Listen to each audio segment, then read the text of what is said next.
adamant that we have to get a childcare policy in place, because when mine have kids, I make it known that we gotta get something done now, because I'm not continuing to do, I wanna be a grandma. I wanna be a grandmother. Spouse is working opposite shifts, you know, working with no sleep, right? Like how does that affect our health overall, right? Like in the long term, and safety, and you know, it's like you have to sit down and have a brainstorm with everyone you can think of. Okay, who's going to take them this week? Who's going to take them then? Who's going to pick them up from this? Well, then they have soccer, and then they have dance, and you know, it becomes this huge piece of our lives that we're constantly working on with everyone in our circle, trying to make it work. I remember at one point I worked for the auto workers, and I remember writing the story when the CAW Childcare Center was created and how exciting that was, and how that was supposed to marshal in a new era, particularly in Windsor. I mean, it's just shocking to me that in Windsor and Essex County there aren't shift daycare centers. It's just beyond comprehension, but I think it's this model that all women are working in office work or pink collar work that starts at 9 and ends at 3:30, or that our main job is to be home every minute for our kids. And there's not a conception that, you know, we have to balance all these lives. And poor Len, he did a lot of the childcare with making sure Ina was zipped around to all her dance lessons. What was it, 5 days a week at one point? Well, we're in Detroit too. Yeah.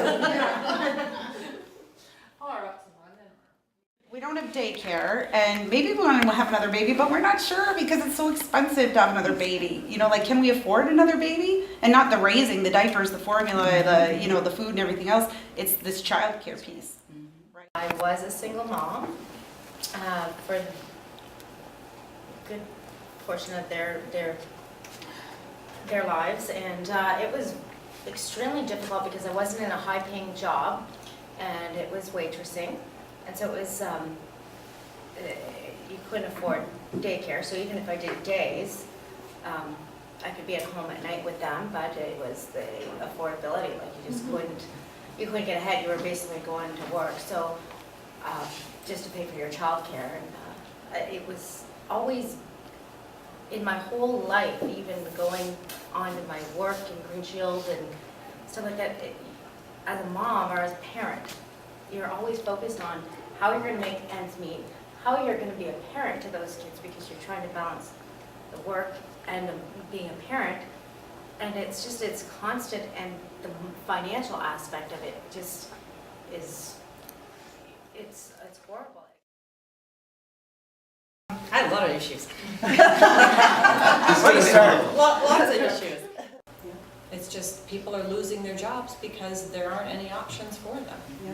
I've had those conversations, and I've also had those mornings where one of them is like, I don't feel good, I don't feel good. I'm like, well, can you just like try to go to school, just try to go, and then I feel like a shithead because I sent my kids to school, and then they call me at work, I still don't feel good, can you come get me? I'm like, oh my God, I'm like the worst mother on the planet, because I tried to make them go to school, you know, thinking, oh, like, first of all, is he sick or not? You know, sometimes there's that going on.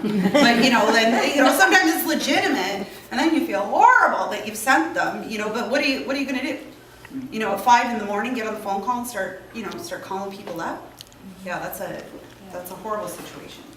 I was caught in between layoff from one plant going to another plant, and actually leaving Windsor and going to work in London and traveling back and forth on a daily basis. So I was on steady midnight shifts, with 7 other people. So I was the only female in the van with all these other guys going back and forth, making sure my son was taken care of. He was less than a year old.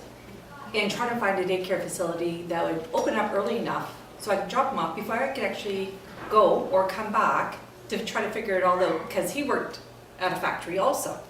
So it was different shifts. So he did days or afternoons, and I did the midnight shift, and then try to drop them off. So it was like haywire. We're really desperate for that care. You know, and when you don't have a choice, you know, Danelle, they're going to call you and say, come into work.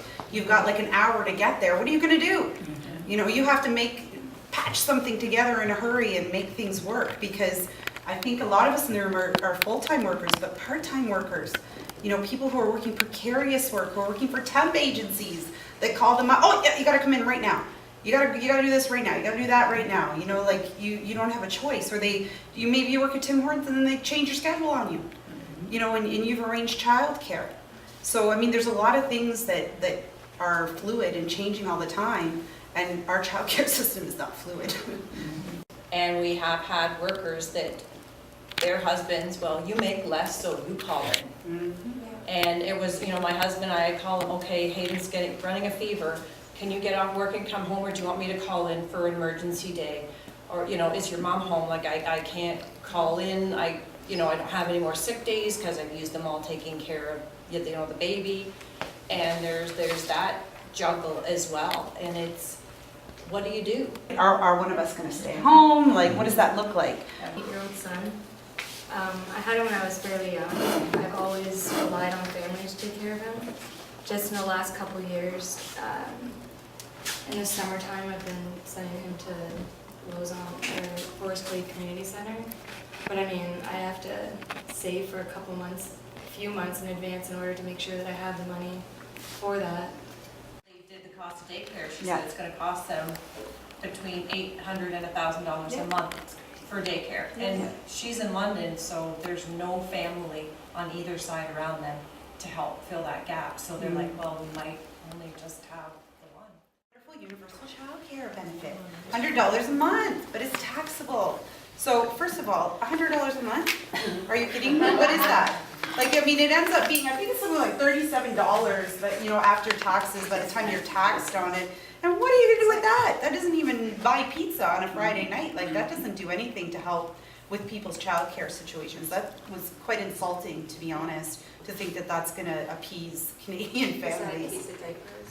And 14 years ago, it was $5 a day, and now it's $7 a day. How is this possible? Finding a good daycare, because one of the main things when I was younger, when I did finally get an 8:30 to 4:30 job, was finding a daycare that I could afford.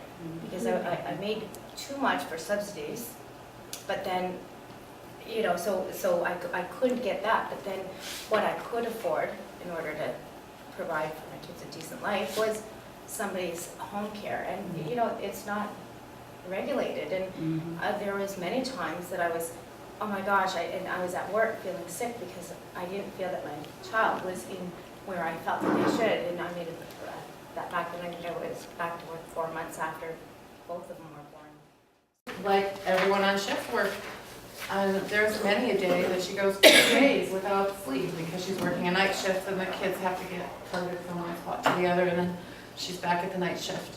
And she does have help from her husband. Said there were days where I got no sleep, none, or 2 or 3 hours, that was it. I worked 8 at night till 4:30 in the morning, came home, crashed for a few hours, got up with the baby at 8 o'clock in the morning, and was up all day. The expectation that grandparents are going to step right in and do the job, when, you know, a lot of us still have a lot going on. And, you know, want to live our lives too. And I'm one of those grandmas that wants to be a grandma, but has to be helpful and supportive. And A lot of grandparents have taken on the role of being the parents, and they've lost the glorified position of being the grandparents. They now have to bitch at their grandkids do homework after they just spent 25 years bitching at their own kids. I think it's important that when events happen, I mean, you can always take your kid to a demonstration, those things are fun.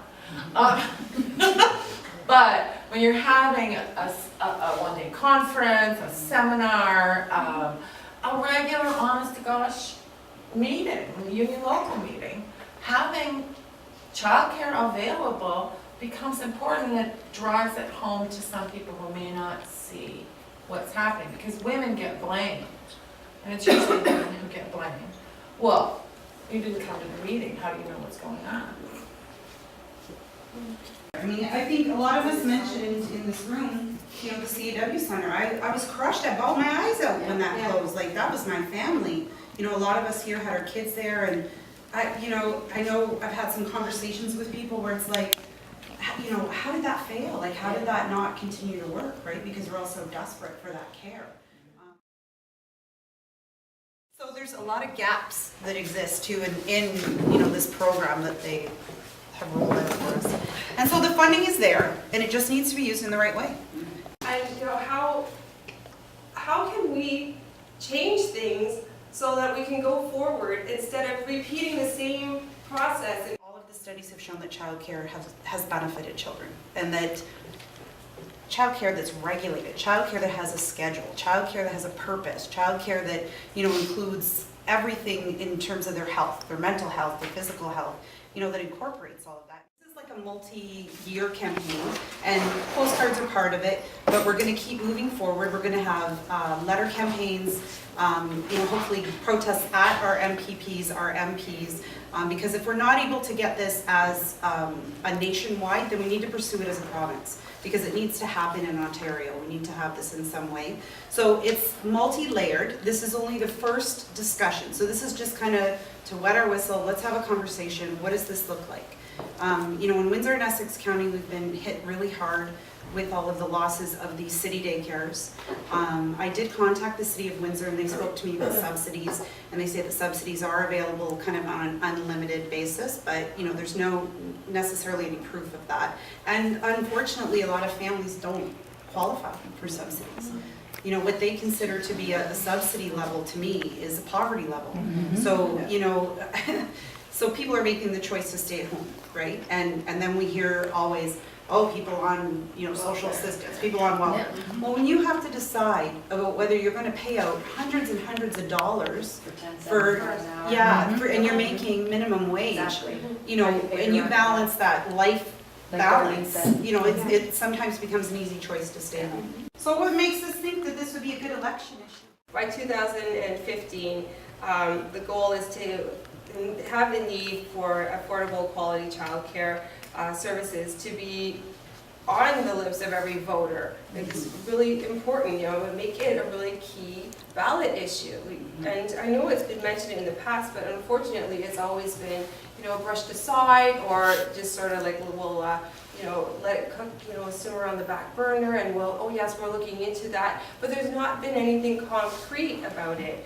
Actually, TD Bank is one of the supporters of the National Childcare Policy, because they've come out and said, this makes economic sense. This gets people working. This gets mothers working. This gets fathers working, that generates the economy, that benefits all of us, and it benefits our children. The program more than pays for itself. With every dollar of public spending returns $1.05 in revenues, and it saves for Quebec an additional 44 cents for Ottawa. And then the total return on the dollar is $1.49 to the federal and provincial governments. But of all the daycares that are centers, right, and how expensive it is, and what does that look like, and just trying to get some research so that when we hit that political piece, and we go to city council, and we go to our MPP, and we go to our MPs, then we've done our homework. We have to have everything, all our ducks in a row, and say, listen, this makes sense because it's going to get more people out working. And ultimately, isn't that what they want, our tax-based money anyway? So, what goes around comes around for that. There's a national childcare plan. I am just determined, because it's been on the agenda now, time and time again. Yeah, it has, yeah. And time again, women have gathered and said, we need this. And time again, they said, oh yes, but priorities, ladies. So we do need a national childcare campaign, and we need your support to talk about this out in the community.